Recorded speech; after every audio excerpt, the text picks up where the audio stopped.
Anda menyaksikan Kompas Bisnis bersama saya, Asri Gunawan. Saudara, pemerintah akan kembali memberlakukan diskon tarif listrik 50% di bulan Juni dan Juli 2025. Menko Bidang Perekonomian Airlangga Hartarto bilang, pemerintah akan memberlakukan insentif potongan tarif listrik sebesar 50% mulai 5 Juni 2025. Airlangga menerangkan, skema diskon listrik 50% akan dibahas pada 5 Juni mendatang. Rencananya diskon tarif listrik ini akan diberikan pada pelanggan di bawah 1.300 volt ampere. Nanti tanggal 5 Juni akan diberlakukan dan akan dirapatkan kembali, dan itu di bawah 1.300 kWh. Ya, poin ini bakal di breakdown tanggal 5 Juni nanti, Pak? Iya, makasih. Oke, makasih, Pak. Di bulan Juni nanti, pemerintah telah menyiapkan 6 paket stimulus ekonomi, antara lain diskon transportasi. Diskon yang diberikan mencakup tiket kereta api, pesawat, serta tarif angkutan laut selama masa liburan sekolah. Kemudian 110 juta pengendara ditargetkan akan mendapatkan diskon tarif tol. Pemerintah akan memberikan potongan tarif tol selama musim libur sekolah Juni-Juli. Diskon listrik 50%. Diskon listrik akan berlaku lagi di bulan Juni-Juli. Rencananya diskon hanya diberikan pada pelanggan rumah tangga dengan daya di bawah 1.300 volt ampere. Selanjutnya, bansos pangan. Pemerintah akan menambah alokasi bansos berupa kartu sembako dan bantuan pangan untuk 18,3 juta keluarga penerima manfaat. Dan tak lupa bantuan subsidi upah. Bantuan ini akan diberikan bagi guru honorer dan pekerja dengan gaji di bawah 3,5 juta rupiah atau sesuai upah minimum. Dan juga saudara, bantuan iuran JKK BPJS Ketenagakerjaan. Pemerintah akan memperpanjang program diskon iuran jaminan kecelakaan kerja atau JKK bagi pekerja sektor padat karya yang seharusnya berakhir di bulan Juli 2025. Di tengah sulitnya kondisi ekonomi, pemerintah kembali memberikan diskon tarif listrik 50%. Lalu apa kata warga? Berikut selengkapnya. Listrik di rumah saya itu 450 volt ampere. Untuk program pemerintah saat ini yang diskon 50% itu sangat membantu. Padahal dari Januari, Februari kemarin itu banyak sangat membantu. Nah, untuk program selanjutnya mungkin bisa dilanjutkan. Terus kedepannya ya untuk dana-dana yang kemarin mau buat beli listrik yang berapa itu bisa saya alokasikan ke anak sekolah. Sangat membantu dan bersyukur. Soalnya yang periode Januari ya sama Februari itu 100 dari 1 bulan, kalau nggak ada bantuan dari pemerintah itu minimal 200 habis bayar listrik itu. Kalau ada bantuan ya agak terbebani. Yang selama ini berarti 100 untuk 2 bulan, otomatis ada uang sisa yang sebenarnya untuk bayar listrik. Itu dialokasikan kemana, Pak? Dipindahkan untuk alokasi dana apa? Istilahnya ya buat ke dapur, belanja istri itu loh. Kalau biasanya tuh 15 hari sekali mikir ngisi token 100.000. Kalau ada subsidi ini kan enak, pikiran agak nggak tertekan. Alhamdulillah bisa meringankan bebannya warga ini. Kalau saya paling banyak ya 100.000. Kemarin Januari Februari dapat diskon listrik juga? Ya juga ya, 50 bisa dapat 1 bulan itu kalau ada subsidi ya. Sulitnya kondisi ekonomi membuat warga harus putar otak untuk memenuhi kebutuhan sehari-hari, termasuk kebutuhan untuk bayar listrik. Lebih lengkap berikut kami hadirkan perbincangan jurnalis Kompas TV Alfian Rahman dan Misbahul Munir bersama salah satu warga di Rusunawa, Sombo, Surabaya, Jawa Timur. Pemerintah kembali akan memberikan diskon tarif listrik 50% sama seperti yang telah diberikan pada Januari dan Februari lalu. Namun terdapat perbedaan dengan Januari dan Februari lalu di mana diskon yang kembali akan diberikan pada Juni dan Juli 2025 ini hanya menyasar rumah tangga dengan daya listrik di bawah 1.300 volt ampere. Apakah mendapat respon positif dari warga? Saya akan mengajak Anda untuk berinteraksi langsung dengan warga di Rusunawa Sumbo, Surabaya terkait rencana pemerintah akan memberikan kembali diskon listrik 50% ini. Selamat pagi Bapak, boleh bergabung dengan kami di Kompas TV. Agak merapat sedikit Bapak. Dengan Bapak siapa? Bapak Edi Purwanto. Pak Edi Purwanto, adanya diskon listrik 50% sama seperti yang Januari Februari diberikan oleh pemerintah, tanggapan Bapak seperti apa, dan mungkin bisa diceritakan Pak untuk selama ini di warga yang ada di Rusunawa Sumbo ini daya listriknya berapa aja Pak boleh tahu? Kalau variasi ya, ada yang 450, ada yang 900, ada yang 1.300. Nah, untuk yang periode kemarin itu alhamdulillah program dari pemerintah itu sangat-sangat membantu warga, khususnya yang saat sekarang ini keadaan perekonomian sangat sulit lah. Kalau Pak Edi sendiri, daya listrik di rumah Bapak berapa? Daya listrik saya sendiri kebetulan 450. 450 volt ampere ya Pak ya. Betul. Yang apa namanya untuk bulanan biasanya bayar listrik berapa nih Pak Edi? Biasanya rata-rata itu 50 per bulan. 50.000. Sendiri mungkin bisa mewakilkan warga di Rusunawa Sumbo, keadaan ekonomi menurut Bapak seperti apa sih sekarang, dan bagaimana caranya Bapak untuk membagi penghasilan Bapak untuk memenuhi kebutuhan harian dari keluarga? Kalau penghasilan ya dibilang cukup ya cukup, dibilang enggak ya enggak. Tergantung kita memanajemen apa namanya keuangan. Pandai-pandai mengatur lah gitu. Tapi yang sering ya dari saya pribadi, dari keluhan warga sekitar ya sulit lah. Ya itu dia saudara, dan seperti yang kita ketahui Menko Perekonomian Airlangga Hartarto sendiri menjelaskan bahwa program pada bulan Juni dan Juli 2025 ini akan menyasar sebanyak 79,3 juta kepala keluarga atau rumah tangga, di mana yang terdata tersebut di bawah 1.300 volt ampere. Nah, Alfian Rahman, Misbaul Munir, Kompas TV Surabaya, Jawa Timur. Pemerintah Prabowo Subianto kembali mengeluarkan paket stimulus untuk menggerakkan konsumsi dan mengungkit pertumbuhan ekonomi.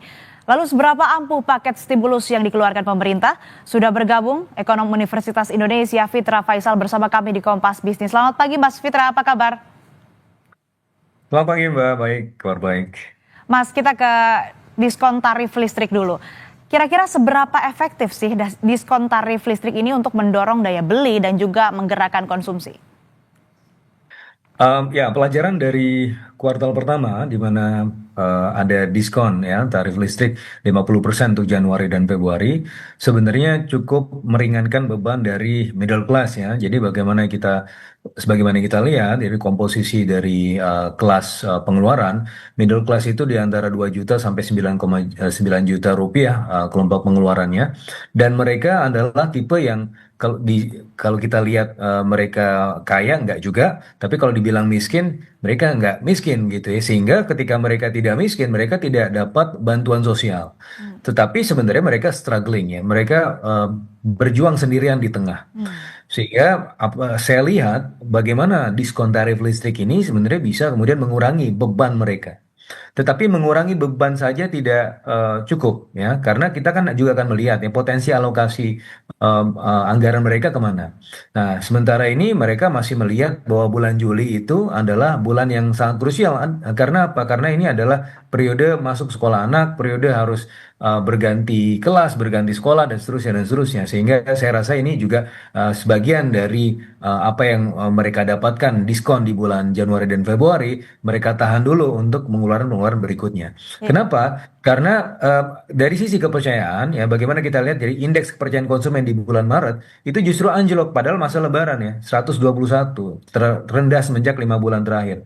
Ini artinya apa? Mereka melihat bahwa sebenarnya kondisi pekerjaan mereka belum sustainable, tapi di sisi yang lain pengeluaran mereka terlihat ke depan itu sudah jelas ya untuk pengeluaran ini dan pengeluaran itu, sehingga kecenderungan mereka adalah saving ya ketimbang melakukan pengeluaran atau spending. Nah, sehingga yang juga tidak kalah penting adalah meningkatkan kepercayaan konsumen sehingga mereka mau belanja ya, dan itu yang bisa kemudian memacu pertumbuhan ekonomi kita di kuartal kedua.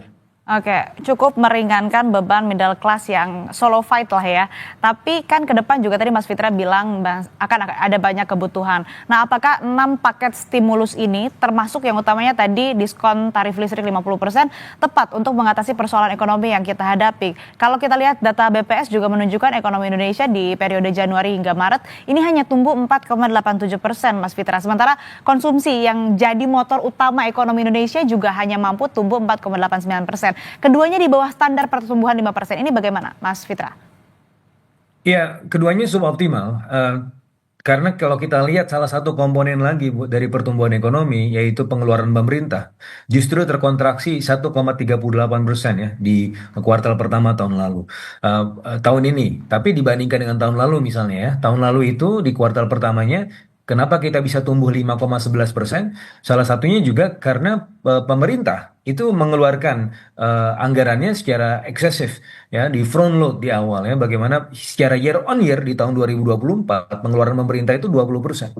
Sementara di tahun ini di kuartal pertama itu pengeluarannya cuma tinggal bahkan terkontraksi 1,38%. Nah, ini pelajarannya. Sehingga ketika pemerintah ingin mengeluarkan stimulus-stimulus mulai dari kuartal kedua, saya rasa itu sangat baik ya untuk kemudian membangun fondasi ekonomi kita terutama di kuartal kedua, Mbak Astrid. Oke. Lalu apakah 6 stimulus tadi ini bisa kita sebut krusial begitu? Karena kan beberapa hari besar seperti Natal dan Tahun Baru juga sudah lewat. Tapi kalau kita lihat di rentang waktu yang pendek begitu ya, di dalam waktu dekat akan ada Idul Adha juga. Nah, ini kira-kira bisa mendongkrak daya beli atau konsumsi, Mas Fitra?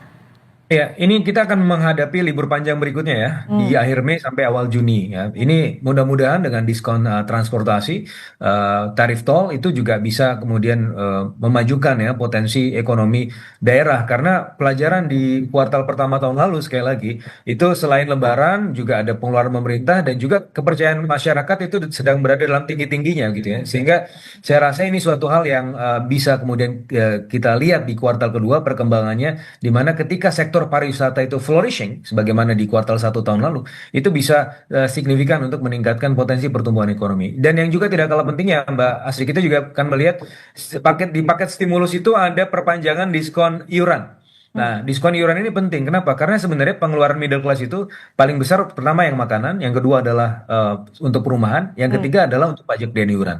Sehingga ini signifikan ya untuk kemudian mengurangi beban dan middle class sembari kemudian bisa mendorong mereka untuk belanja ya di kuartal kedua ini. Tapi dari stimulus-stimulus ini saya rasa yang juga tidak kalah pentingnya, kita juga bisa memberikan stimulus untuk sektor makanan. Nah, untuk ini saya rasa MBG itu bisa kita gunakan sebagai stimulus juga. Karena MBG ini kalau sudah full pledge Mbak Asri, kita bayangkan aja ada satu keluarga ya, kalau di Indonesia itu rata-rata keluarga itu 4,71, artinya satu rumah tangga itu punya 2 atau 3 anak.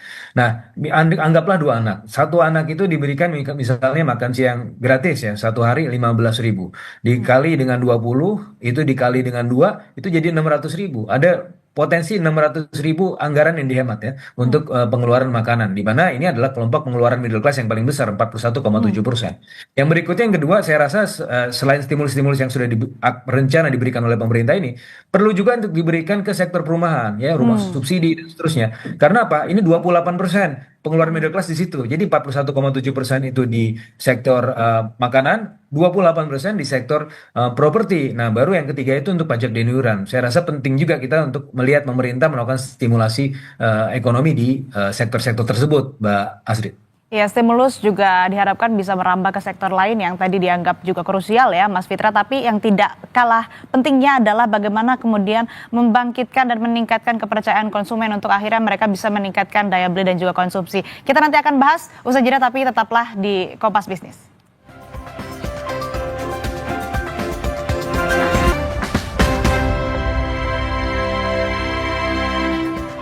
Masih di Kompas Bisnis bersama ekonom Universitas Indonesia, Fitra Faisal. Mas Fitra, tadi kan kita bahas juga bahwa memang stimulus-stimulus yang diberikan oleh pemerintah, khususnya tadi diskon tarif listrik 50% yang berlaku bulan Juni ini juga mampu mendongkrak ataupun juga meringankan beban middle class yang kita bisa bilang solo fighter begitu. Tapi ada faktor kepercayaan konsumen juga yang harus ditingkatkan atau dijaga. Ini gimana strateginya yang harus dilakukan pemerintah, Mas Fitra? Iya, jadi pemerintah harus mampu untuk menjaga ekosistem bisnis ya, supaya tetap positif ya. Bagaimana kita melihat year to date saja, Mbak Asri, sudah 24.000 orang yang di PHK ya, karena adanya permasalahan di industri padat karya. Sehingga saya rasa pemerintah juga perlu untuk memberikan stimulasi-stimulasi kepada industri, tidak hanya kepada pekerjanya, tapi kepada industri sebagai tempat kerja di sektor formal ya. Karena ketika mereka terlempar dari sektor formal ke sektor informal, mereka mungkin masih bisa tetap bekerja ya, tapi terserap di informalitas dan pada akhirnya income mereka anjlok.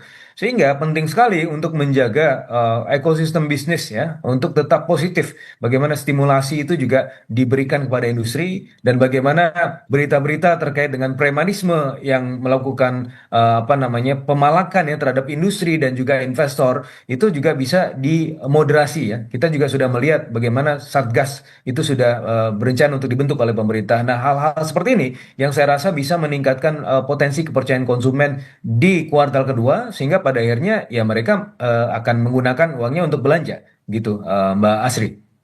Mas, tapi saya pengen penegasan aja sih dari 6 paket stimulus yang dikeluarkan pemerintah ini, apakah sudah cukup untuk mendongkrak atau meningkatkan daya beli dan konsumsi? Kalau cukup, tidak ada yang cukup, Mbak. Tapi kita kan terbatas ya dari sisi fiskal ya. Bagaimana memang di kuartal kedua ini kita sudah mendengar bahwa APBN kita sudah surplus lagi ya, 4 triliun kemarin dari pengumuman di bulan April. Tetapi itu sebenarnya karena memang kita belum banyak ya mengeluarkan aktivitas spending di kuartal kedua tahun ini.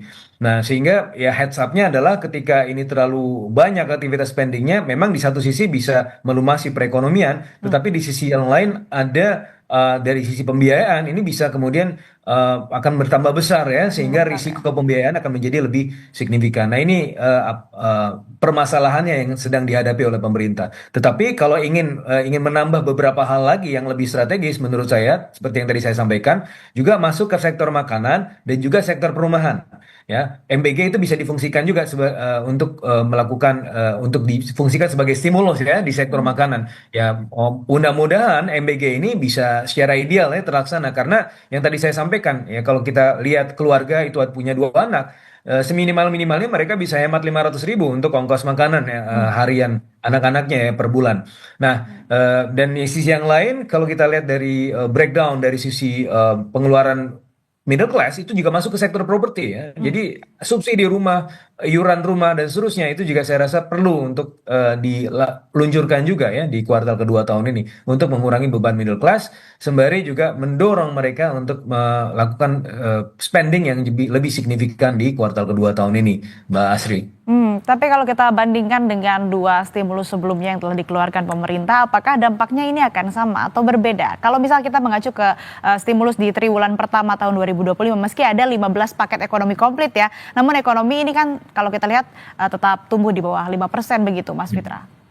Saya rasa akan lebih signifikan di kuartal kedua tahun ini karena Mbak Asri sebagaimana yang kita lihat di kuartal 1 pemerintah kan dari sisi pengeluaran terkontraksi minus 1,38% ya karena memang harus ada adaptasi ya dari regulasi Inpres ya 2025 tentang efisiensi tentang perubahan alokasi anggaran sehingga ada blokir-blokir anggaran di kuartal 1, tetapi saya rasa permasalahan itu tidak kita temui di kuartal kedua karena blokir anggaran sudah dibuka, anggaran sudah dialokasikan ke tempat yang jauh lebih produktif rencananya, dan sehingga harusnya di kuartal kedua ini kita bisa melihat ada rebound ekonomi ya dari sebelumnya 4,87% minimal bisa mencapai 5% ya di kuartal kedua tahun ini.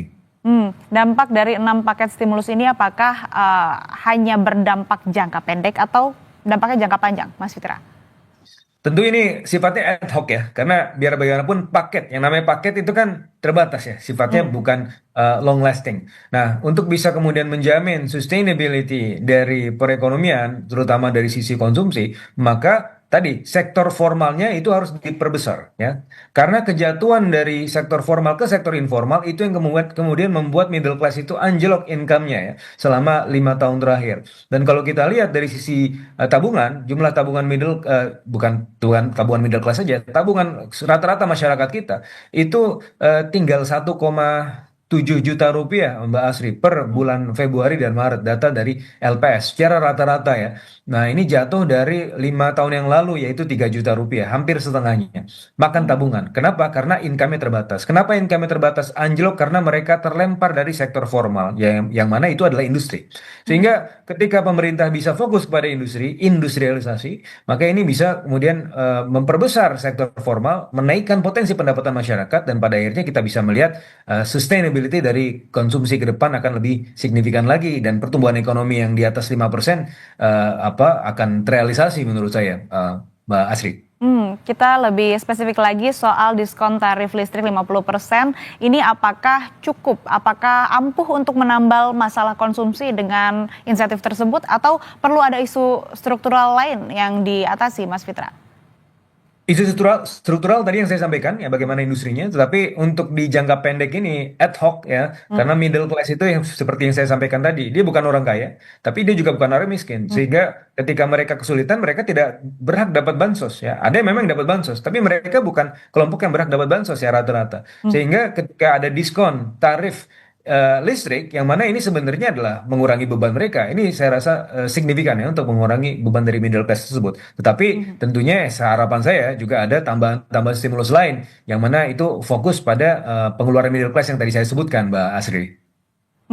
Nah, di kuartal selanjutnya juga diharapkan kondisinya lebih baik ya kalau melihat dengan insentif dan stimulus yang diberikan oleh pemerintah. Tapi tadi catatannya dari Mas Fitra bahwa memang stimulus yang diberikan, 6 paket stimulus ekonomi terhadap masyarakat ini mampu setidaknya meringankan beban middle class, tapi ada perlu banyak lagi isu struktural yang perlu dilakukan. Salah satunya mungkin stimulus terhadap industri juga, kemudian subsidi iuran rumah, kemudian tadi kepercayaan konsumen yang harus dijaga, mungkin salah satunya dengan adanya stabilitas harga. Terima kasih Mas Fitra Faisal, ekonom Universitas Indonesia, telah bergabung bersama kami di Kompas Bisnis. Sehat selalu, Mas Fitra. Saudara, hari ini Polda Metro Jaya akan memanggil Rismon Sianipar sebagai saksi atas kasus tudingan ijazah palsu Presiden ke-7 RI.